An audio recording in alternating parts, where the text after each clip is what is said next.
আনুষ্ঠানিকভাবে এই পদত্যাগপত্র মন্ত্রী পরিষদ সচিবের কাছে পাঠিয়ে দেওয়া হয়েছে। কাজে এটা সত্য। আমরা কাজ শুরু করি অন্তর্বর্তীকালীন সরকারে 2024-এর ডিসেম্বরের 10 তারিখে আমি জয়েন করি। কমিশনার আজিজ সাহেব জয়েন করেন 11 তারিখে, কমিশনার ব্রিগেডিয়ার আসাদ জয়েন করেন 15 তারিখে। আমরা এই সময়টা আমরা আমাদের সাধ্যমতো দায়িত্ব পালনের চেষ্টা করেছি এবং তার অন্যতম প্রধান সাক্ষী আপনারা নিজেরাই।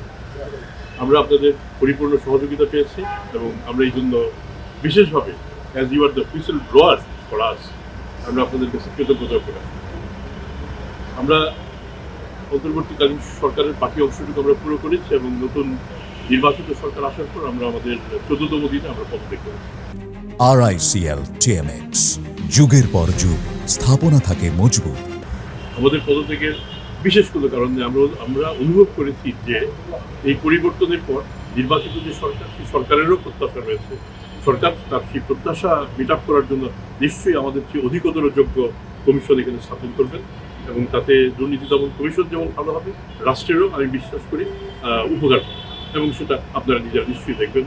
আমরা এই যে বাড়তি এই নতুন সরকারের সময় যে অংশটুকু কাজ করতে পেরেছি, সেই জন্য আমরা সরকারের কাছে কৃতজ্ঞতা জানাই।